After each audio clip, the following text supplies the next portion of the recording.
Critical thinking का मतलब है कि आपके अंदर एक ऐसी क्वालिटी जिसमें आप अपने आसपास से आने वाली इंफॉर्मेशन, चाहे वो TV, social media, parents, teacher या किसी भी सोर्स से हो, उस पर बिना अंधविश्वास किए लॉजिकली, साइंटिफिकली और इमोशनली सोच सको और उस इंफॉर्मेशन को प्रोसेस कर सको। आप अपने फिल्टर्स जैसे लॉजिक, साइंस, इंट्यूशन का यूज करके ये डिसाइड कर सको कि क्या सच है और क्या सच नहीं है।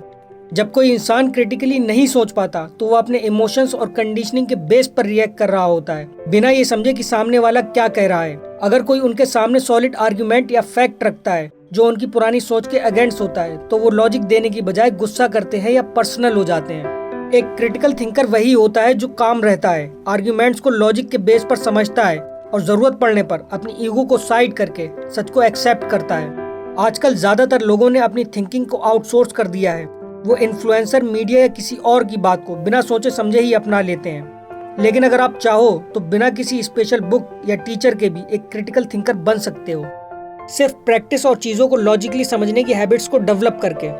इस वीडियो में हम ऐसे 8 तरीकों को डिस्कस करेंगे जिन्हें प्रैक्टिस करके आप अपनी क्रिटिकल थिंकिंग स्किल्स को आसानी से डेवलप कर पाओगे। Number 1, observation. ऑब्जर्वेशन का मतलब है चीज़ों को ध्यान से देखना, सुनना या महसूस करना बिना कोई डिसीजन लिए। आपकी क्रिटिकल थिंकिंग स्किल्स तभी स्ट्रांग हो पाती हैं जब आपके पास एक्यूरेट और कंप्लीट डेटा हो, और ये डेटा आप ऑब्जर्वेशन से लाते हो। जब आप किसी प्रॉब्लम को सॉल्व कर रहे होते हो तो पहले आपको उस प्रॉब्लम को ऑब्जर्व करना पड़ता है कि कौन सा फैक्टर इन्वॉल्व है, क्या पैटर्न है या किस तरह का बिहेवियर हो रहा है।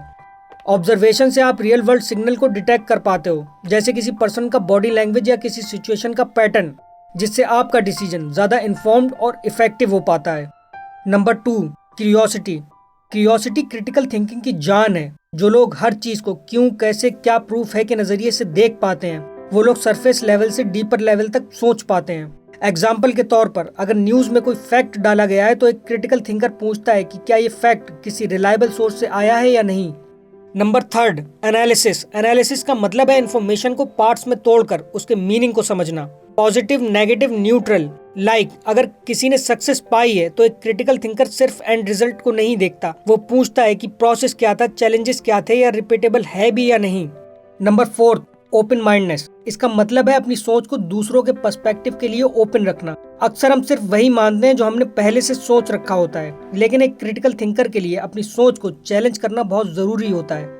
अगर आपको लगता था कि आर्ट स्ट्रीम बहुत इजी है और अगर कोई आपको उसकी डेप्थ समझाता है तो आप उसके व्यू पॉइंट की रिस्पेक्ट करते हो। जब आप अपनी थिंकिंग को लेकर बायस्ड नहीं होते तो आप में एक बैलेंस सोच डेवलप होती है। Number 5, reflection. रिफ्लेक्शन का मतलब है अपनी सोच, अपने डिसीजन और रिएक्शन को रिव्यू करना।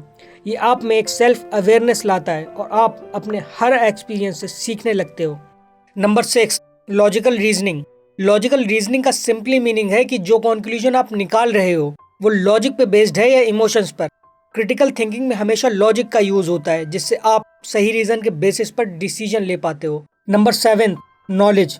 हमें हमेशा सोचने के लिए मटेरियल चाहिए होता है। जितना ज्यादा आप पढ़ोगे, सीखोगे, ऑब्जर्व करोगे, उतना आपकी सोच ज्यादा मैच्योर होगी। अगर आपके पास नॉलेज बेस ही कम होगा तो आपका एनालिसिस भी शैलो होगा। नॉलेज सिर्फ फैक्ट्स या डेट्स नहीं होती, ये होती है कॉन्टेक्स्ट को समझने में, फील्ड्स के बीच के कनेक्शन को देखने में और पैटर्न्स को आइडेंटिफाई करने में। सोचो कि न्यूज़ आई, एआई जॉब्स ले रहा है। अगर आपको एआई, इकोनॉमी और हिस्ट्री ऑफ टेक्नोलॉजी का थोड़ा भी आइडिया है तो आप समझ पाओगे कि क्या सिर्फ सच में जॉब्स जा रही हैं या न्यू जॉब्स क्रिएट भी हो रही हैं, या पहले कभी ऐसा हो चुका है इंडस्ट्रियल रेवोल्यूशन के टाइम पर।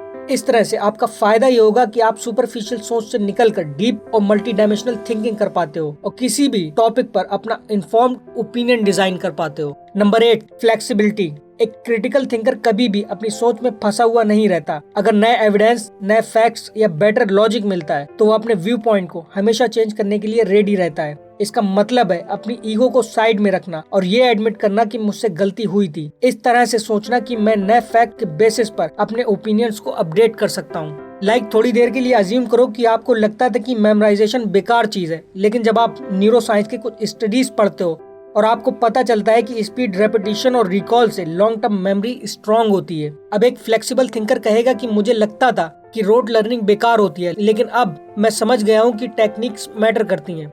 और इसका फायदा ये होता है कि आप ग्रो करते हो, क्योंकि ग्रोथ का पहला स्टेप होता है ये एक्सेप्ट करना कि I am not always right. इससे आप रिजिडिटी से निकलकर अडेप्ट करने वाले इंसान बनते हो।